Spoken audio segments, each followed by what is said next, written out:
Assalamualaikum warahmatullahi wabarakatuh.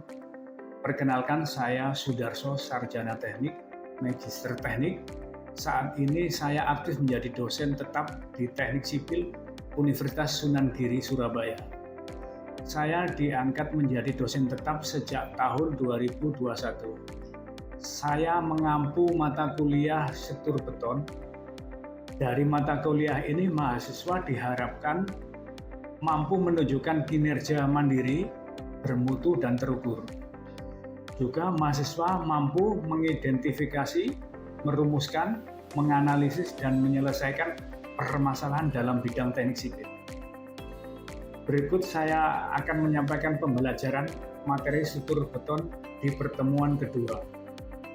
Assalamualaikum warahmatullahi wabarakatuh.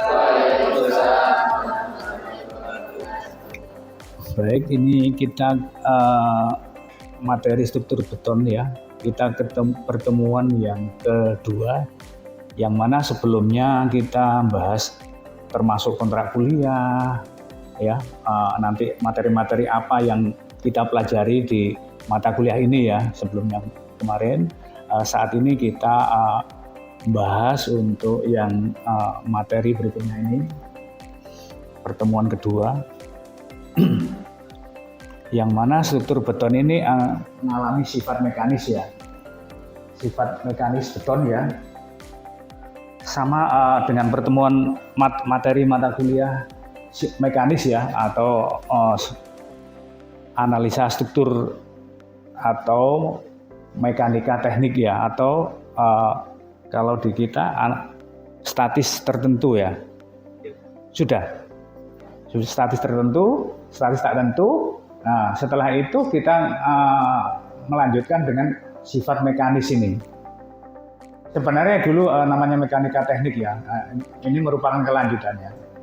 Jadi penerapannya itu sifat mekanik memang di sipil itu, di konstruksi beton itu ya, yang kita pelajari sifat mekanisnya, sifat mekaniknya, yang mana nanti ada tekan ya, ada tekan ini, tarik, geser, modul elastis, susut, rangka. Ini yang kita pelajari di materi struktur beton.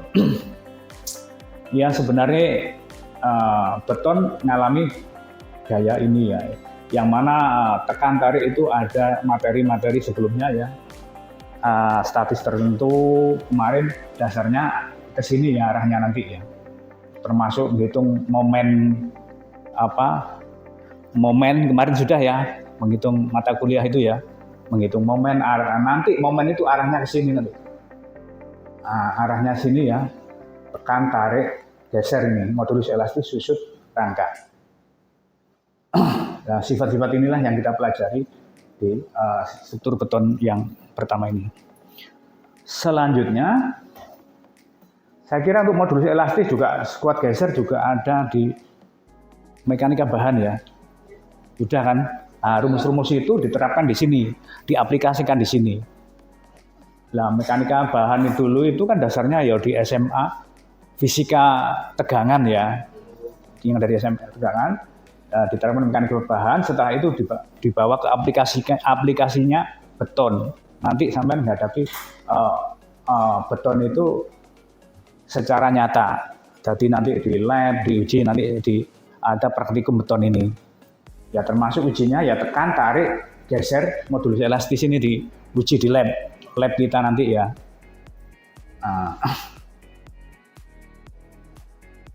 Sama ya, nggak hanya beton, nanti baja juga, ini juga ya yang dipelajari, tekan tarik juga.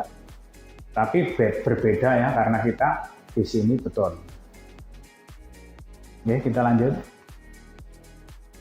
Kekuatan tekan ya. Tekan pasti ini kita pelajari nanti ya, rumus-rumus yang ada di mekanika bahan ya, kemarin diterapkan, nanti ada ketentuan-ketentuan untuk tekan, karena beton itu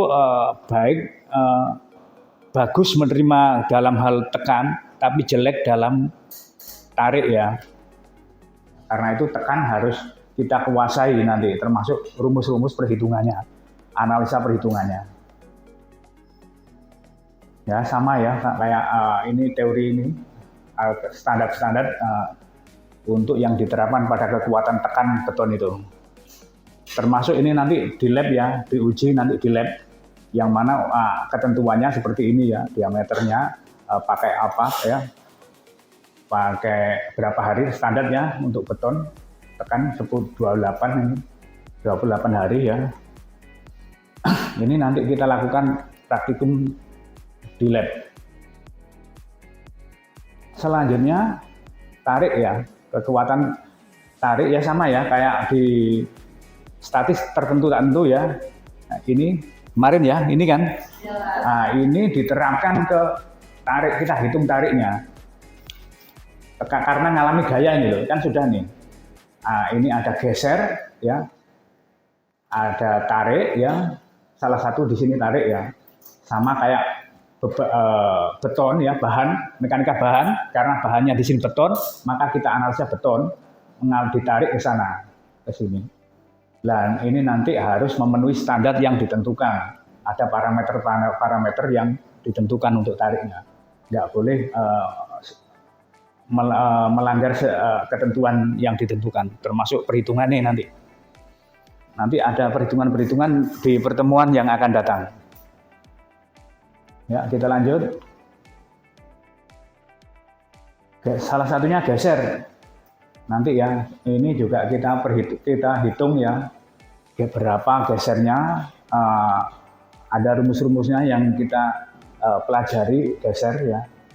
Sama kayak di statis tertentu ya, ada bidang geser ya, ada ya. Bidang D ya. Nah, itu arahnya nanti ke sini ngitungnya. Jadi teori perhitungan kemarin nanti arahnya ke terapan ini. Ya. Ini adalah ketentuan ya, geser itu salah satunya adalah sulit mengisolasi geser, tegangannya ya. Nanti ada rumus-rumus untuk geser. Juga variasinya ya, nanti kita betul-betul prediksi sehingga geser bisa kita perhitungan dengan baik. Kalau geser nggak baik perhitungannya nanti penerapan ini, maka beton akan mengalami hal yang tidak diinginkan. Sama ya, geser ini juga nanti ada lab juga, lab geser. Jadi di lab nanti ada tarik, tekan, geser. Sama dengan materi kayu sudah ya? Belum. Kayu juga ada tekan, gaya, tarik, geser. Diuji di lab. Cuma beda ya, kayu sama beton. Alatnya beda. Selanjutnya, modulus elastis. Nah, modulus elastis ini juga kita nanti perhitungan juga. Cuma ini nggak saya pelajari mendetail ya, karena ini sudah ada di mekanika bahan ya, rumus ini sudah ngitung di mekanika bahan. Jadi ini nanti diperhitungkan dalam salah satunya beton ini, yang mana kemiringan dan sebagainya nanti susut dan tidaknya nanti ya, diagram tegangan renggangannya nanti kita hitung secara tepat, jangan sampai ada kesalahan. Modulus elastis. Ada lagi salah satunya rangka ya. Nanti kita berhitungan juga rangka ya di sini ya.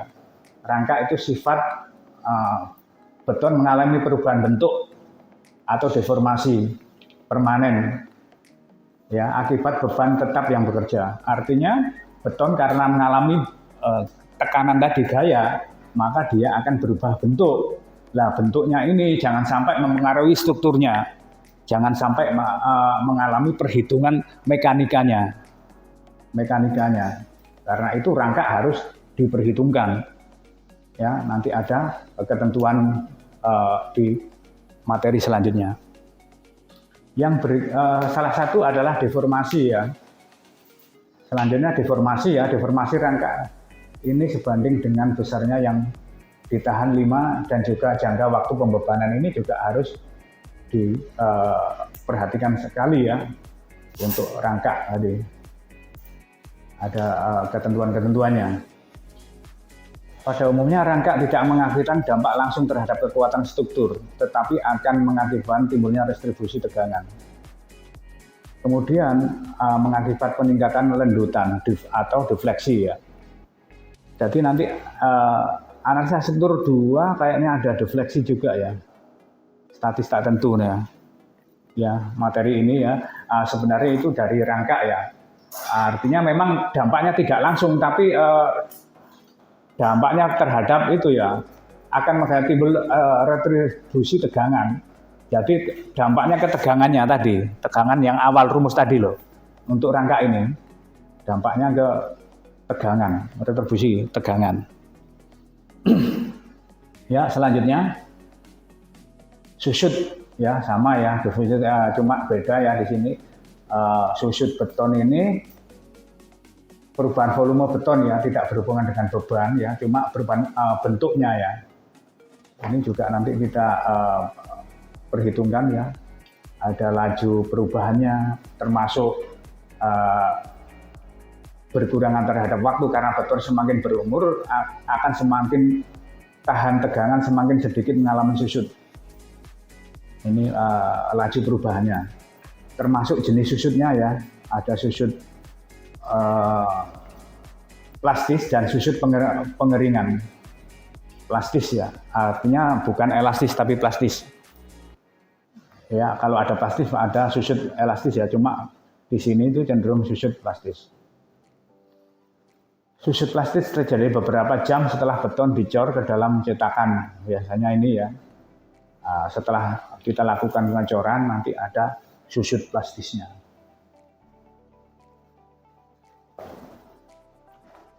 Ya. Saya kira itu ya untuk pengetahuan dasar dulu beton ya, sebelum ke nanti kita hitung perhitungan rumus ya. Kita ini masih dasar-dasar dulu beton ya, karena itu menguasai beton nanti menguasai materi selanjutnya. Karena nanti ada perhitungan-perhitungan struktur beton lanjut ya. Karena itu harus diperhatikan karena gedung saat ini beton saat ini adalah ujungnya paling berpengaruh itu beton itu. Paling banyak digunakan ya beton itu. Ya ada baja nanti ya, tapi perhitungannya beda nanti. Ya, mungkin ada yang ditanyakan, monggo. Ya, kita sharing aja. Saya mau tanya Pak, untuk meningkatkan kualitas beton dari sifat mekanika bahan itu bagaimana ya Pak? Ya, makasih untuk meningkatkan beton itu ya. Salah satunya memang ya kita harus memperhitungkan bahannya ya. Bahan beton apa saja? Air, semen, pasir, batu, agregat ya nanti ya. Karena itu semua itu harus sesuai standar, harus diperhatikan ya. Air semennya yang dikontrol air yang bagus ya, bukan air diambil dari got yang kotor ya. Betul-betul air yang bagus, semen dikontrol betul. Karena nanti berhubungan dengan kekuatan bahan beton itu sendiri. Termasuk nanti ada penambahan bahan aditif ya, bahan tambahan itu yang ada di pasaran yang sudah dijual, itu ditambah itu untuk meningkatkan kualitasnya. Termasuk agregat ya, agregatnya itu harus betul-betul sesuai standar. Nanti pertemuan akan datang kita bahas tentang ini ya, agregat ini untuk beton ya. Juga perawatan beton harus sesuai standar ya. Mungkin pertemuan akan datang ya, perawatan beton ini harus sesuai standar yang dipakai ya. Karena kita tanpa perawatan yang bagus, beton akan menghasilkan kekuatan yang jelek. Ada lagi mungkin? Saya Pak, dari sifat beton tadi untuk diterapkan di lapangan itu prosesnya gimana Pak? Ya memang beton tadi ya, proses untuk di lapangan ya jelas sebelum pengecoran dilakukan backcasting Mas ya. Backcasting itu nanti bisa dari kayu itu ya, plat itu kita tapi sebelumnya dibersihkan dulu ya, pembersihan dulu area yang mau dicor ini. Itu betul-betul bersih karena jangan sampai ada kotoran yang ada di situ nanti mengurangi kekuatannya. Dibersihkan, setelah itu dilakukan backcasting ya. Backcasting tahu ya, pakai kayu ya Mas ya, kayu belapak itu ditata untuk yang akan dicor. Itu harus betul sesuai pengukuran ya. Pengukuran kalau betonnya 40 maka backcastingnya harus 40 standarnya ya. Karena itu cetakannya harus bagus, sesuai diukur begitu loh. Karena beton harus mengikuti dari cetakannya. Ya, termasuk setelah itu dilakukan pengujian lab ya, termasuk diuji lab dulu. Sebelum dicor ini di lab dulu, ini loh hasilnya. Oh, kalau memang sesuai standar oke, baru dilakukan pengecoran. Jadi hasil lab dulu ditunjukkan, disetujui apa enggak. Karena hasil lab itu nanti menunjukkan kekuatannya. Oh ini enggak oke, ini oke, ini sesuai standar baru dilakukan pengecoran. Jadi ada uji lab dulu. Ya mungkin ada lagi yang lain ya, mungkin cuma nggak saya jelaskan mendetail ya, ya mungkin itu dulu nanti bisa dicari di buku-buku ya mungkin ya. Ada lagi mungkin yang tanyakan? Ya Pak. Iya monggo. Yang perkembangan teknologi saat ini untuk menganalisanya gimana Pak? Ya banyak ya Mas ya, salah satunya untuk perhitungan ini kita pakai SAP 2000, ETAP. Itu saat ini yang paling banyak digunakan ya. Di lapangan ya untuk pekerjaan-pekerjaan yang menghitung struktur. Jadi kita nggak menghitung manual, tapi dasarnya di perkuliahan ini harus paham dasar manualnya. Setelah itu aplikasi nanti di ETAP, termasuk SAP 2000 dan lain-lain itu Mas ya. Ya saya kira itu ya untuk pertemuan kali ini, mungkin kita sambung pertemuan yang akan datang ya Mas ya. Mudah-mudahan kita lebih mendalami lebih rinci tentang perhitungan-perhitungan materi tadi. Ya, saya kira itu pertemuan kali ini. Saya akhiri cukup sekian. Assalamualaikum warahmatullahi wabarakatuh. Waalaikumsalam. Demikian video pembelajaran dari saya. Wassalamualaikum warahmatullahi wabarakatuh.